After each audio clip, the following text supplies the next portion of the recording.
What is up, Laker Nation? It's your boy DTLF back with another painful post-game recap as the Lakers fall to the Utah Jazz 114-89.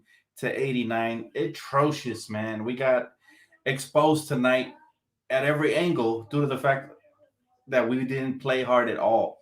But a lot of things wrong with this team right now. Currently, our confidence is in the toilet bowl.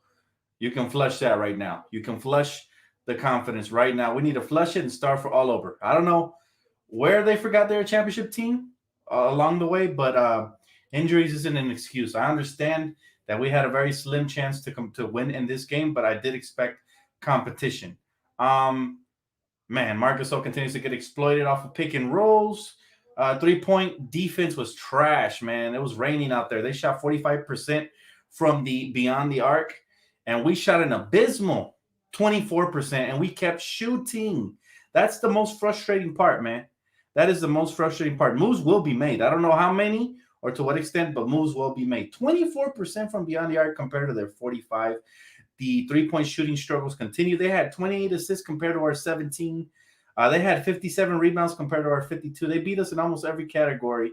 Uh, it was a ridiculous effort by this team. It was painful to watch. But I'm not going to be a pessimist because obviously we know the obvious. We're not even going to touch on the subject anymore. We're missing players, key crucial players. And I guarantee you, everybody that was clowning Anthony Davis for the poor start he was having when I was defending him, feels like a real clown right now because they see what we're missing. We ain't nothing without AD, straight up. But I'll say this: Dennis Schroeder as well makes a difference, and I think we get him back on Friday. So that's the good news. There's a silver lining in all this, man. We're gonna get Dennis back, and a lot of people believe there's gonna be a big move being made now. Here's the positive side of all this, man. Sometimes a front office can be a little bit delusional and think, "Oh, we'll be fine. It's just due to injuries," and then you lose a game, and then oh, it was the Brooklyn Nets. It's all right, they're overpowered and we're missing players. We'll be fine.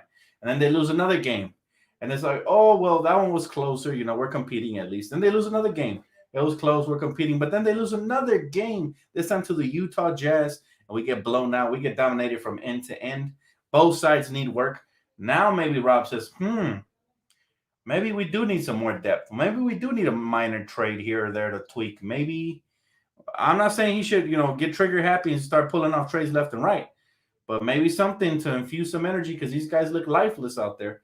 I'll tell you that. And I was not happy with the effort. I told you guys I'd be okay with us losing because obviously they're the better team right now due to the fact that they're healthy and we're not. But I needed to see effort, man. And this is not panic mode, but this is eye-opening a little bit. Like, whoa, we might be a little bit worse than I thought from the perimeter. We started off shooting lights out, and right now we can't hit anything to save our life, man. Strictly buckets. Appreciate you, bro. He said, I don't know why, but right now it feels like we won't even make the conference finals. But also, I feel like we will win the finals again. He said, what do you think? I'm getting nervous. We don't want to have any knee-jerk reactions. We don't want to be those fair weather fans. Man, I saw a lot of fans on Twitter I had a trash because they were talking about, oh, this franchise is cursed. That was like stupid stuff. Now, obviously, those aren't longtime Laker fans. We know what they are. They're jock riders. They came over here all of a sudden following a said player or something. But bottom line is, look, it's not time to panic, but it is time to open your eyes if you're Rob Pelinka and say, what else do we need besides a big man? Do we maybe need a better defensive wing? Do we need a more consistent three-point shooter? Like, what is going to happen? Because the effort is not there. And sometimes I'll say this once in a while when I don't see effort, especially from a defending championship team. Tonight's effort was not acceptable, no matter what. All right. And I'll say this once in a while. Maybe somebody needs to send a message and make a minor move. Maybe Wesley Matthews needs to dip. Maybe it's somebody else. I don't know. But maybe there needs to be a little trade to get these, boys' ears to perk up and be like, we're not safe. All right, let's play our ass off again. We're on a championship contending team. We need to start showing up. No excuses. I feel like the Lakers felt sorry for themselves ever since Anthony Davis went down. Remember, that game when he got injured, we were competing. As soon as he goes down, boom, people stop playing. It's almost like they said, well, we can't do without him. And that is not the championship mindset. We continue to build on bad habits, and I am not happy about the effort tonight. This is not a rant, but I'm getting pretty close to fed up, man. And we need to make something happen. I'm talking addition without subtraction or minor tweak just to send a message. My man said, "Sup DTLF, man, we got destroyed." My boy said, "But it's all good. It's still Lakers on mine. So the casket drops. Love it. That's the energy right there." He said, "Jordan Clarkson, yo, Jordan Clarkson killed us." But I'm not surprised. He's been balling all year long. Sixth man of the year, probably guaranteed if he continues to play like this. But I'm gonna say this. I always knew he had talent. I always knew all these young cats had talent. That's the reason I really disliked Luke Walton, because he would put a leash on them, and every time they started going off, he would bench them and he wouldn't let them go and give them the green light. These players really start playing a lot better when you give them the green light and you give them that trust and you say, "Hey, man, if you're balling out, I'm gonna leave you out there for longer." They reward coaches, and Luke Walton was really bad, man. So you can see now every single player that left Luke Walton's team really flourished and got better, from D'Angelo to Julius to Jordan Clarkson to Thomas Bryant.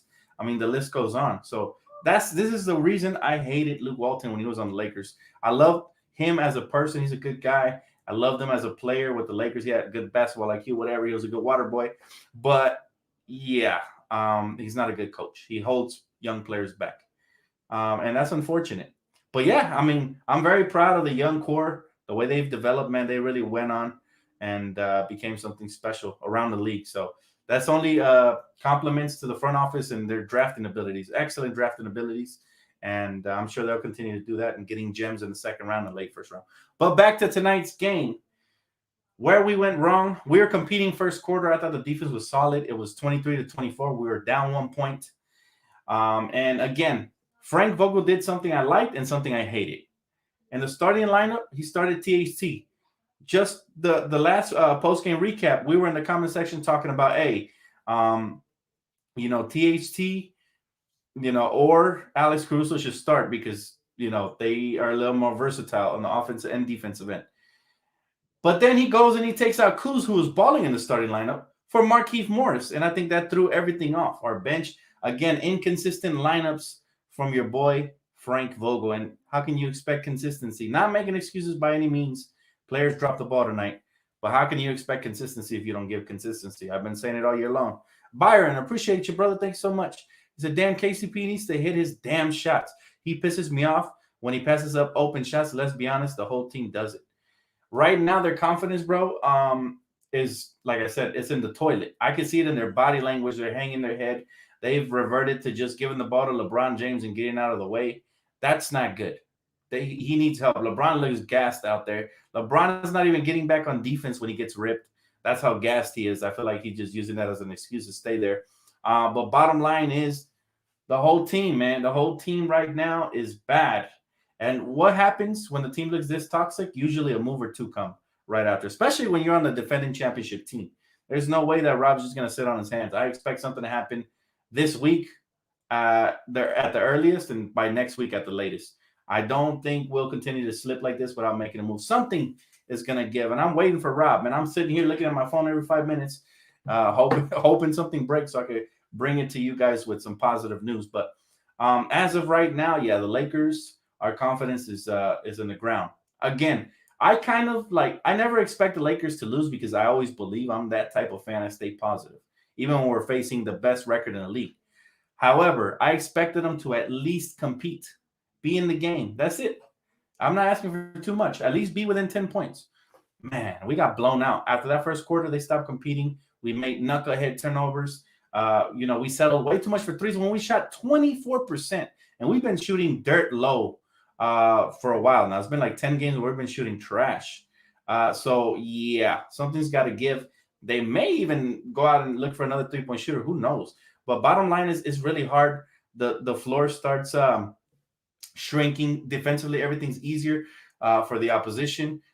We become a predictable team. That's why they can jump passing lanes and do what they do. But you do have to give credit to them, man. The Jazz have been sensational all year long. I mean, they're starting to make a believer out of a lot of people.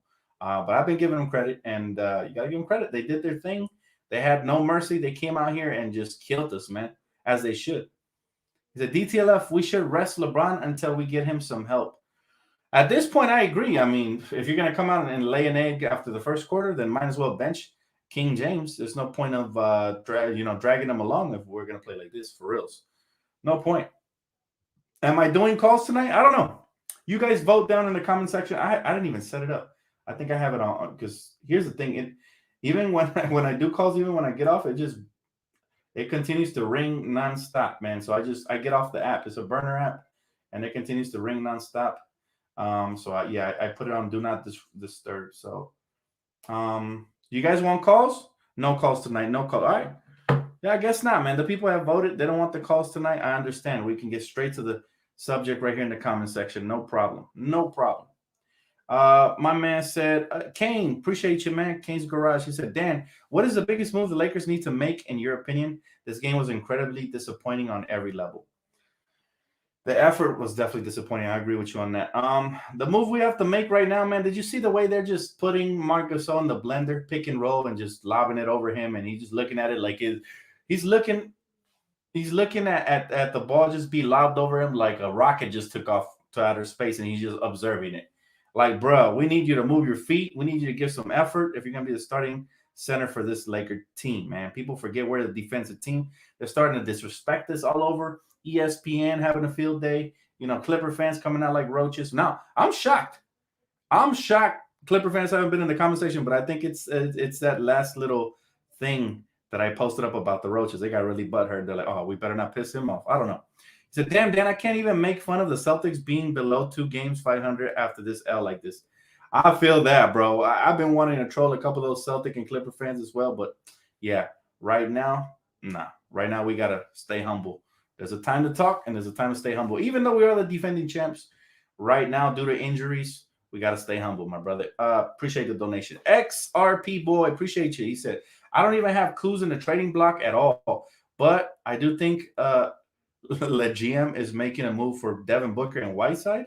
Need a lot of practice and effort. There's no way, bro. I don't think we don't have the assets to give up for Booker. That'd be crazy. Like, it's not gonna just for Booker. They're gonna ask for a lot more than Kuz and THT. Trust me, and Alex Caruso. They're asking for future draft picks and probably future generation draft picks, and it gets crazy every time the Lakers try to get a trade for a star player. It's crazy, but hey, don't let the Cavs get involved because they got Drummond for a second-round pick. Crazy, I know, but that's the way it is, man. Yeah, Devin Booker, his asking price, especially for the Lakers, gonna be way too high.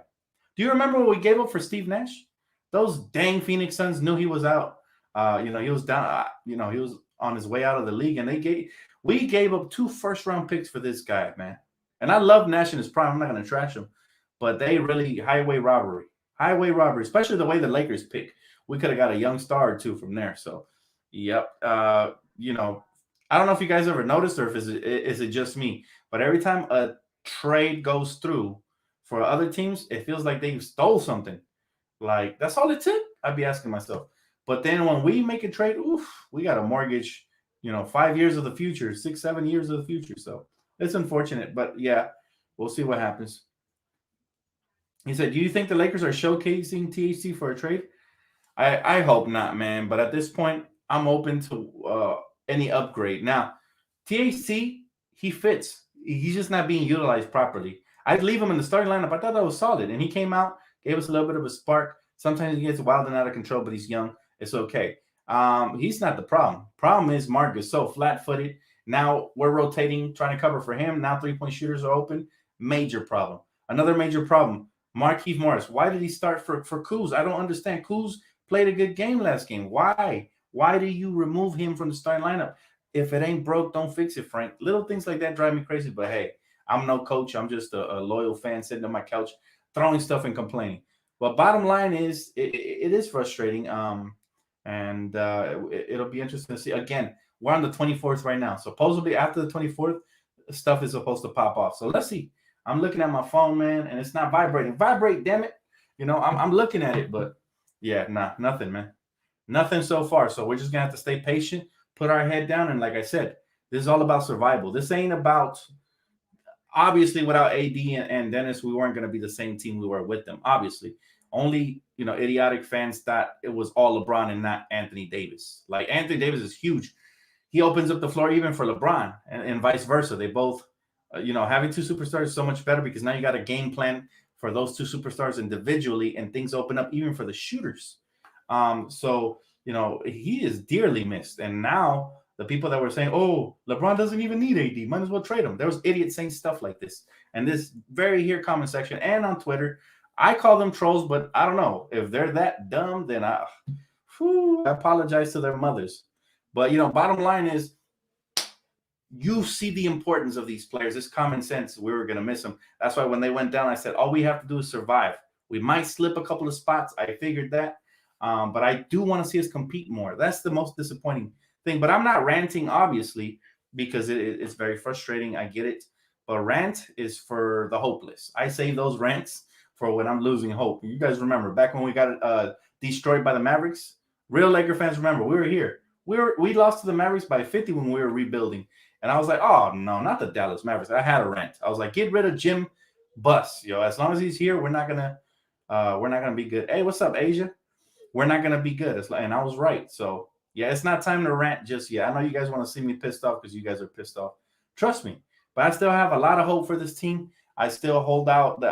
I still see a lot of potential. I'm not in panic mode right now. I get it. We might slip down in the standings, but remember, Anthony Davis has been out for what, a week now? He's got about 3.5 more weeks, more if necessary. But we're just trying to survive. That's it. This is all that Rob Pelinka has to do is make a couple of minor tweaks, one or two, and just get the ball rolling back again. Get some help for LeBron, Kuzma, and Trez, who have been basically the most consistent Lakers since the other ones got injured. So obviously, it's gonna help having Dennis Schroeder back. We might even win that one versus Portland on Friday. But we need more effort from these players. Effort wasn't there, man. We're giving up second chance rebounds and stuff. That's a recipe for disaster, especially when you're shorthanded. But again, credit to the Jazz. You can't even take nothing away from them. They came out here and they showed their stripes. They showed why they're a respected team in the league, more than the Clippers, who a lot of people have been overhyping and jock riding. Way more than the Clippers. This team, I actually respect. See, when you look at the Jazz, they got every position on lock. And they have a three-headed monster at the point guard. I told you guys about Mike Conley. He's no joke. Mike Conley has settled down since being traded from Memphis a year ago or 2 years ago. I forgot. Jordan Clarkson, sixth man of the year. Donovan Mitchell, y'all know how I feel about that brother. He's amazing. So, all in all, I got to say, obviously they got Rudy Gobert. They got veterans, shooters out there, man. They got it all. So they're ready to compete. Am I going to buy the hype about them being a championship contender? Not just yet. Show it to me in the playoffs. Again, the Jazz tend to be teams that historically do really well in the regular season, and they end up being a first or second round exit, just like when they had Darren Williams and Carlos Boozer and they lost to the Golden State Warriors of the 7th seed. So I got to see it to believe it. That's the type of person I am.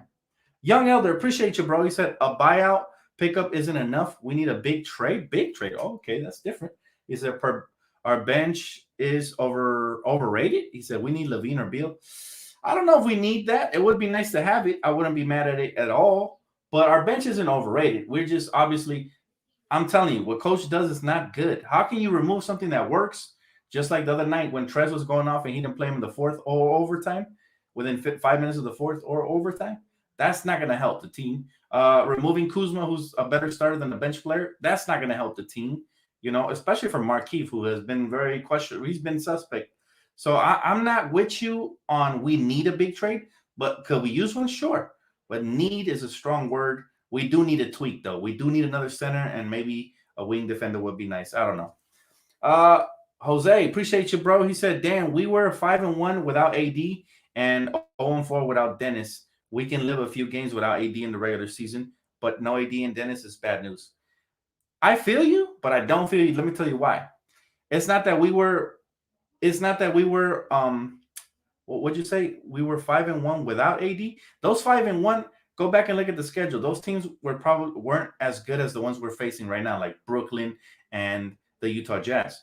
That's why we went 5-1. And yes, Dennis does absolutely help. But make no mistake about it. The 0-4 without Dennis, it's more so 0-4 without Dennis and Anthony Davis. Do not take that guy for granted. Anthony Davis is a superstar.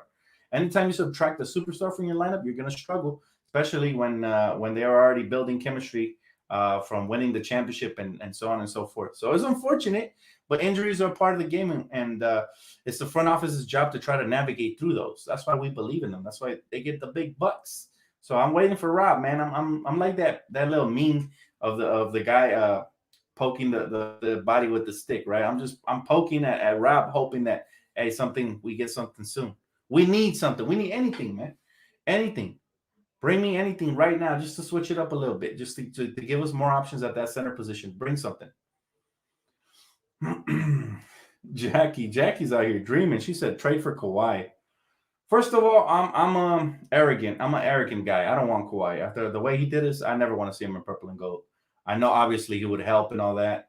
And if he got here, I'd probably change my mind. But for now, I say no to Kawhi. There's way too many players available that we don't have to lower ourselves. We should have a little bit of pride after what he did to us the couple of off seasons ago. So, plus he's not even attainable right now anyway. So, yeah, no. But I mean, there will be something that gets done, and trust me, guys. I know a lot of you right now. It's hard to watch Laker basketball, but it's always a pleasure, man. It's beauty in the struggle. Embrace it. Everybody tries to kick us while we're down, but watch when we turn it around. I don't want to see those little bandwagon fans that was hating on us tonight and other nights coming back talking about, oh yeah, we're gonna win it. It's like, no, who's we? You jumped off the ship. You jumped off the ship. She said, I feel you, Dan. I just want to match up with Brooklyn's Big Three. Here's the thing, Jackie. Here's the thing about Brooklyn's Big Three. Do you remember 2010? Do you remember when Dirk Nowitzki and a bunch of great role players defeated the Miami Heat who had a Big Three? You see what I mean? And the playoffs is not all about firepower. It's more so about depth. And I think if we could just address that center position, we'll have more depth in them as the team is constructed right now. But that's just me. I could be wrong. Just my prediction. So, yeah, I don't think we need a superstar. A lot of people do. A lot of people have panicked these last couple of games. They think we need a superstar. But actually, our depth right now is in question only because they're asked to do more. They're better suited in their roles, right? When AD is healthy and Dennis is healthy, those other players shine because the defense can't lock in on them. So they get more open shots. They get better looks. They get, cutting dives in stride because the defensive pressure is different. It's like if you played real basketball before, you understand that if you're on a team with a bunch of good players on it, guess what? You're probably going to end up doing more damage because the defense is out here scouting different players. Now, if you're on a team and you're the only good player on that, the defense is going to lock in on you, take you out of the game, and you're going to lose because everybody else is going to get exposed. And that's what's going on with the Lakers right now. Just a quick little breakdown for anybody that is panicking. That's how I feel. Then he said, relax, my friends. We will bounce back. We went on a 4-game losing streak last year, too. I don't remember it, but I'll take your word for it, Dan. And thank you so much for the donation, brother. I appreciate that. Sebastian, he said, Dan, I just came home from the game. He said, painful to watch. I feel that, bro. I understand. It is painful. I'm frustrated, trust me. But I'm not ranting and swearing and upset yet. I think we have plenty of time to get this thing right here. And I think something's going to give. I expect you guys to be frustrated. You're fans. You're passionate. So am I. Problem is that a lot of fans confuse passion with ignorance. And they start saying really crazy stuff. Like really great. Like trade LeBron and start the rebuild. Come on. Really? So let's not get mixed up with those fans because those aren't real fans. It's all right to be frustrated and give your trade suggestions. And like my man said, he thinks we should trade for a third superstar. Hey, we could agree to disagree on that, but I respect his opinion. He could be right. But as of right now, I'm not ready to wave that white flag right now, man. I still believe in this team when healthy. That's the key, right? My man said, appreciate you, Oho. He said, Jazz have won 22 of 24. Haven't lost at home since December 31st. Beat Heat and the Wizards without we beat the Heat and the Wizards without Dennis? No, we didn't win those, bro. We didn't win the Wizards one. And then he said no one was beating Jazz anyway. Well, I'll say this. I always have hope. Anytime it's the Lakers, you got LeBron James, you have hope. I thought if we came out and played the right way with effort and just played smart and knocked down some shots, we would have been in this. But the way we came out, you're right. We didn't have a chance tonight, and that's unfortunate. And that is the frustrating part. That's definitely the part I hate when we play like this and we don't give ourselves a chance. We don't give ourselves a chance. He said Jazz are not unbeatable. I agree with that too. Like I said, I'm not ready to buy stock on them being favorites. Like the commentators were over here. Oof, they were slobbering all over the Jazz, man, talking about, they're a legit championship contender and this and that. Give them respect, but I wouldn't be slobbering like that. That's why I tell you about analysts They are prisoners of the moment. Every time something happens, they're gonna vouch for that. It's like Stephen A. Perfect example. And I didn't get to react to it because it happened after I find out how to use the program. But this is my reaction to Stephen A. saying, "Hey, the Nets are the new favorites. Like, first of all, y'all didn't play us at full strength, and I get they didn't have KD, but they had 2-1 superstars wise. And secondly, they're catching us at a bad time right now. Injuries are plaguing. There's a lot of uncertainty around the team, and it's tough. It's tough, man. But we gotta weather the storm as fans. Right now, it's rocky. It's real rocky right now. We're riding the boat. But we got to stick together, man. We can't let these other fake fans come in and try to disrupt the unity that we have here. You said DTL Vogel experimenting too much, no consistency with rotations. Players are not happy. I agree with that. He needs to get his what together because he continues experimenting. Don't expect players to have that consistent. Like I said, Kuzma couldn't even shine tonight, but that's because he got removed from the starting lineup. Why? If he played solid, he's been playing solid as a starter. He said, it's crazy. All of our former Lakers are thriving. I called it a long time ago, man. Luke Walton did a disservice to that young core. I know he still probably has a good relationship. They're never going to badmouth him. But the truth is, LeVar Ball said it best. Luke Walton's not a real coach. That's why, that really hampered a lot of Lonzo Ball development. D'Angelo Russell. I remember Russell would go off for 30 or 40. Next game, he's coming off the bench or not playing enough minutes or not playing in the fourth quarter. I remember Julius would have a beast game and he was finding himself. And then, they would put the reins on him and ask him to do less, like crazy stuff like that. Like, I don't want you, handling the ball unless we have numbers in transition. Stupid. Like, bro, let them free. It's not like we're a championship contender right now. We were rebuilding. Jordan Clarkson. I remember when we first drafted Jordan Clarkson, my man was starting as a point guard, and I was like, whoa, I see star potential there. I like him as a point guard. I think his rookie year, he averaged like 14 or 15 points. He started like in the second half of the season, so he really brought his averages up.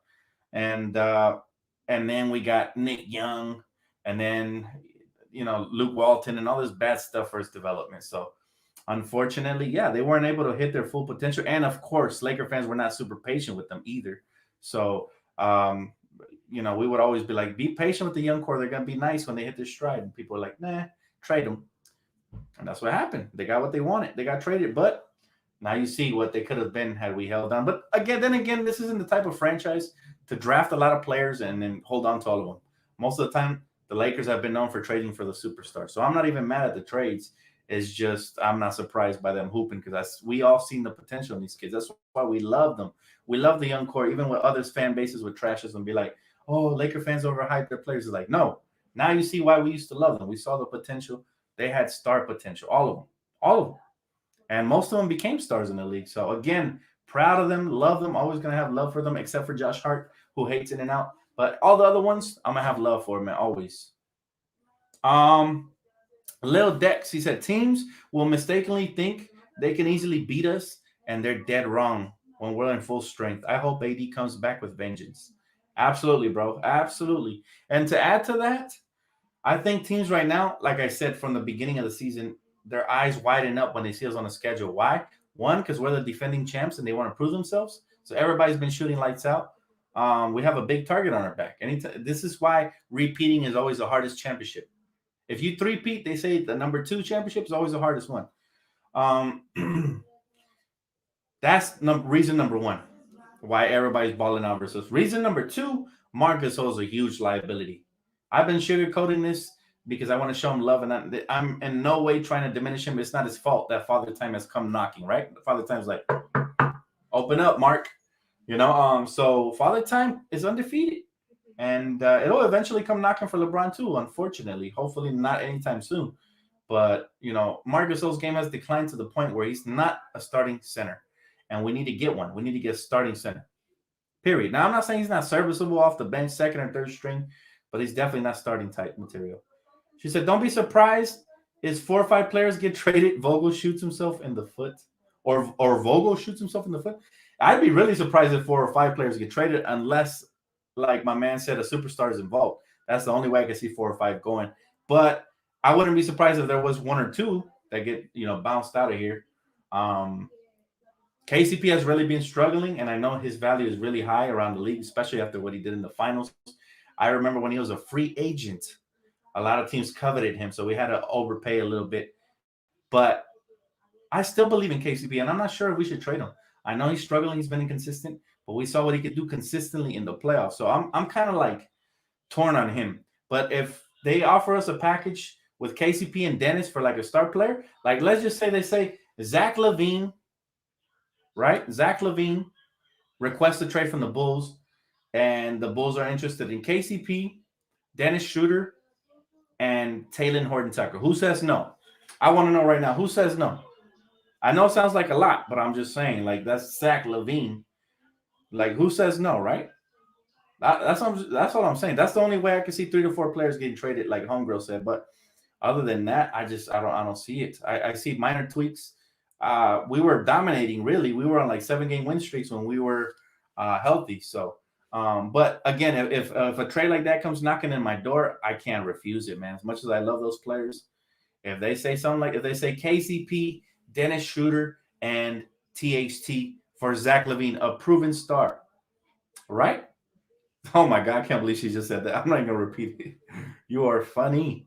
But yeah, if they do that, um, then it's gonna be tough to see those players go. But what do I always say, even when we had the young core, when you have a guaranteed all-star and you're competing for a championship, you have to do the trade. As much as it hurts, even if you're giving up great young core pieces. It hurt me to the core of my soul to give up Brandon Ingram because I knew he was gonna be a superstar.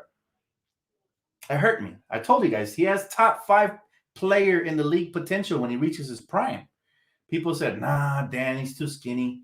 People were telling me crazy stuff like he's another Trevor Reese. I was like, what? Oh my God. He's identical to Kevin Durant. He's a face-up game, defensive potential. He has handles.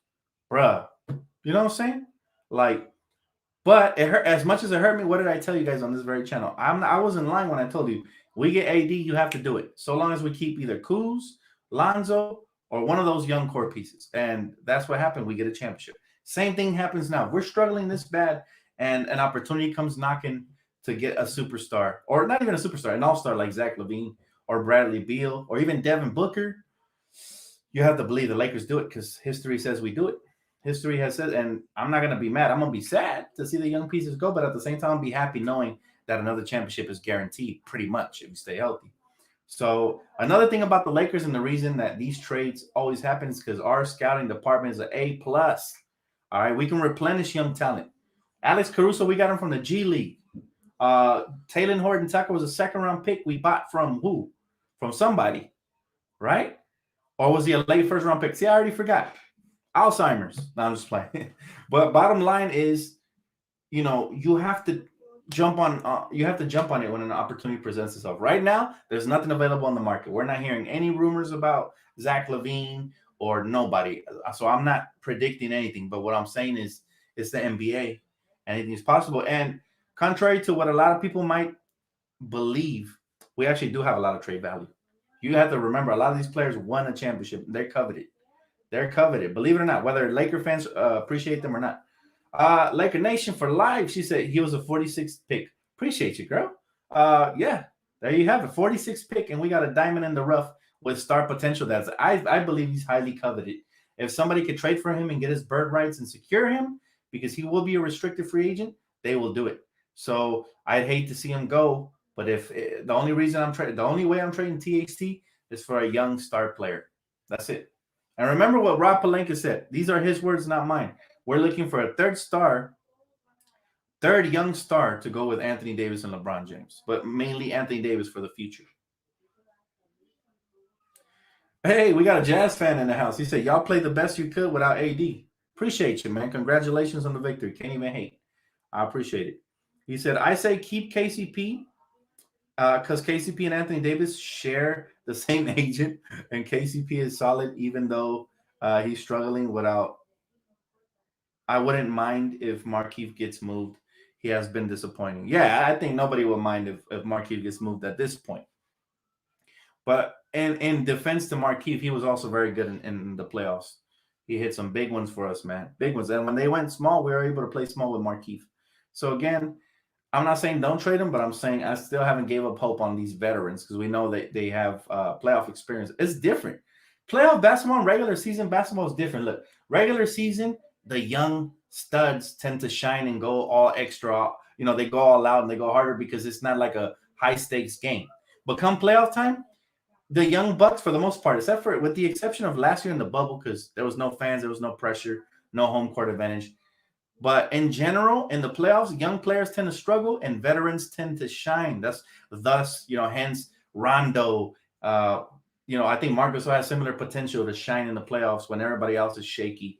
I think Wesley Matthews might be able to shine a little bit for us. KCP, veterans who've been there, done that. I think they shine better in the playoffs because it's higher stakes. Every shot matters that much more. But these guys are vets. They've been there, done that. So I do think I give them that benefit of the doubt. A lot of people were hating on Rondo.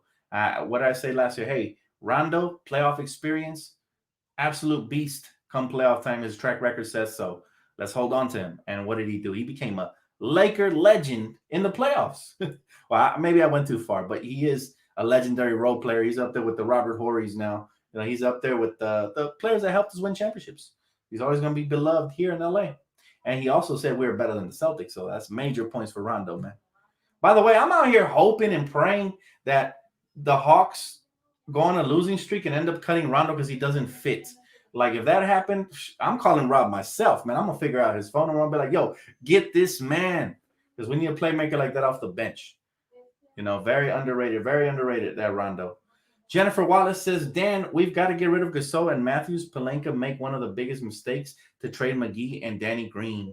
You think so? I think Danny Green trade was perfect because, let's be real, Dennis Schroeder has helped us out this season. He's been great in spurts. He hasn't been great consistently, but he's had some really amazing games. And he's helped us, to a dominating record in the West before the injuries. So I don't think that was a mistake. JaVale McGee, questionable. I mean, he's definitely would have been better at rim protecting than Mark for sure. But man, in the playoffs, he was getting exposed in the playoffs. So I'm not even mad at that. I'm sad about two players that we let go, and it's not even our fault because they didn't want to be with us anymore. They wanted the bag. I don't know about Dwight. I still don't understand why he went over there to get more minutes. It's like, bro, you're not starting after Joel Embiid. Like, maybe he thought, oh, Joel's going to get injured for sure. I'm ready to take his minutes. I don't know what he was thinking. But he was weird. Like, I really do believe that Dwight left us because of Shaq. Shaq was just mouthing off all off season long, talking about some players be crying and faking. Like, he's like, when they're not even really a major factor in the championship, like he was hating on them. So I think Dwight just probably got bullied. NBA players nowadays are really soft. So I think he got bullied out of LA, and that's why he left. Rondo and Dwight are the only ones that hurt me losing, because I thought those guys, we should have brought them back for sure. They were major parts of the championship run, and we didn't. And so I was a little bit surprised, but it is what it is. Rondo chased the bag. I was happy for him. He got his money, and I'm still hoping he gets bought out for reals. But yeah, JaVale McGee and Danny Green are not missed. I'll tell you that. JaVale was great regular season, so maybe around this time would have been cool. But playoffs, man, this guy was shacked in a fool. He was flopping all over the place like a fish out of water. He was just flopping. I was like, oh my goodness, he can't even stand up straight versus 6'5" guards. I was really upset with JaVale. So when he got traded, I kind of celebrated. I'm not gonna lie. I know it wasn't a classy move, but I gotta keep it 150 with y'all, man. I was really disappointed with JaVale. He was non-effective in the playoffs. My man says Shaq be acting like a bitter man. Yeah, I don't get it, man. He never grew up. That's the problem with Shaq. Shaq's a legend. Never gonna disrespect his game. Most dominant big man probably of all time. Probably, because you still got Wilt and you got Kareem, you got all these other guys. But dominant as far as bullying, yes, Shaquille O'Neal. But the problem is that he was the same type of bully off the court. Like, he bullies people.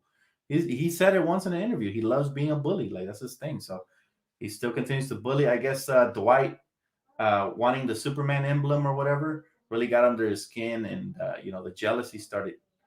Like, come on, man, that's childish. Like, over a nickname. Don't be surprised if Philly traded Howard. Jennifer, if by any chance they cut him, we got to recruit Dwight. I'll start a GoFundMe. Let's get Dwight. Let's go recruit him. because man, I would love them. I would love them a lot. Time to face the facts. Lakers aren't going anywhere. Brent, you're exactly the type of fans I hate. I said it to your face, man. Those are the facts. You know what, man? This type of negativity right here, we don't need it. If those are the facts, then here's another fact. Get blocked. Those aren't the facts, man. It's too early to say anything. Like, why the fair weatherness? Why the wishy-washiness? Like, you sound like you're on your cycle, man, right now. Like, get out of here, man. Get out of here. Go somewhere else with that. Lakers aren't going anywhere. You know this because you must be what, psychic? Like, get out of here, man. He said, Dan, what's concerning about this losing streak is uh, losing to bottom feeders. I agree with that. Other than Utah, bottom feeders, I was very upset for real. But all in all, man, we can't overreact like that. That one guy at Block, I forgot his name. That's how irrelevant he was. Good vibes only. Dennis Smith coming. Dennis Smith. Why did I say Dennis Smith? See, Dennis Schroeder coming back. Absolutely, bro. Appreciate you. Good vibes all the way around. Dan, if there's anything positive about losing, is that our players should hear the media criticism and fight for respect on their name. Yeah, you got to see that for real. You got to see that. You got to absolutely look at the positive side. Another positive thing is that it's happening early so that the front office can help fix it and bring in the proper players to you got to basically put that patch on the boat before it sinks. That way it can sail smoothly after that. Dan, do you think trade rumors are hurting this team? No, not at all. These are veterans. That could have been a fact when we were young and we had Lonzo and all them. But no, these are vets. These guys are used to it, man. They're used to it for real. Check this out. The Lakers will be fine. Healthy Lakers team after 33 games and 2020, 26-7 compared to unhealthy Lakers team. You're right. The record's not much different. You're right. Not much different. 20. It is what, like 4-game difference. But we do have to patch up that hole right now before it gets worse. But I do agree with you, Frederick. Absolutely, bro. Too many turnovers, man. And 3-point shooters suck. No rim protection, for goodness sake. And also, they're not driving to the basket as much as they normally do. So there you go, another L. Actually, absolutely. But here's the funny thing: everything you just mentioned is connected, right? Turnovers lead to what? Easy points the other way. Bad defense. 3-point shooters suck. 3-point shooters can't catch a rhythm because they're not playing good defense. If you notice, most of the time we come down the court, we get a stop. Somebody gets open for a 3. Most of the time, they're going to knock it down. It's all like connected. No rim protection, for goodness sake, which obviously leads to easy buckets the other way. And also, they're not driving to the basket as much as they normally do, which, again, bad 3-point shooting, you should drive to the basket. So it's all connected. If they fix one thing, everything else will fall into place. That's why, again, we shouldn't panic, Laker Nation. I'm glad you guys are coming out positive tonight. I expected the Roaches to come out. Like, I thought the Fairweather Clipper fans were going to come out here. I thought, I expected a lot worse. I was ready for battle tonight, man. I got my Uzi right here. No, I'm just playing. But seriously, I was ready for battle. And we got a couple of negative Nancys in the comment section, but nothing really upsetting. He said, would you make a trade for Eric Gordon? Sure. Eric Gordon is great. I would. But it depends what they're asking for. Again, Dan, we need a rim protector and a wing. We are good, I believe, with my Lakers. There you go, Jared. You the man, bro. Absolutely. Jennifer Wallace says a trade is coming soon. LeBron and AD is mad. Palenka needs to call a meeting. Vogel is getting outcoached. I do agree with all of that. I do think Vogel is getting outcoached recently, and that is disappointing because you would think, hey, my man has a championship. He should have some confidence and some trust in some of these players, especially guys like Kuz. They need to start when AD is out of the lineup. So you're right. You're right, girl. He said, yo, Dan, all this needs to all we need is a shot blocker so we can push up on the 3-point shooters, and we will be just fine. Again, one thing relates to the other one. We fix one thing, everything else starts functioning properly. You're right. When you don't have a rim protector, and people that, have been watching the game for a while, they know this. Now you're over gambling on defense because you don't want your player in the back to get compromised, especially somebody like Mark. Now you know that, hey, if I play him up too close, he's going to beat me with that first step, and now Mark is in trouble. So let me give him a little bit of space, and that's when they wet us with the threes off the screens and stuff. But what I've been noticing is what's really killing us is them pick and rolls, pick and pops. As soon as they set a screen on Mark, he's stuck like gum on the defender. He's not moving his feet, man. Seriously, like his feet aren't moving. Like he's dragging his feet out there. So he's not a starting center. Love me some Marc Gasol. Love me, pal. No disrespect, but he's not a starting center. That's going to wrap it up for me, guys. Thank you so much for the comments and all that good stuff, man. You guys are the best. Honestly, every time I come on here, I vent. I was very frustrated with the game, but I come here, man. I got everything off my chest. I feel a lot better. I feel like we have an understanding of what's wrong with the Lakers tonight. They did look terrible. I agree with Jennifer. They look horrible, but we can look a lot better. Do we agree on that? I believe we agree on that. Anyways, thank you so much for tuning in. Don't forget to please smash the like button and the donations, man. I appreciate y'all for reals. And I'll see you guys right here for I might make another video maybe tomorrow covering a different basketball topic or the Lakers. We'll see. Depends on what happens. But I'll see you guys on here real soon. Thank you guys so much. Have a great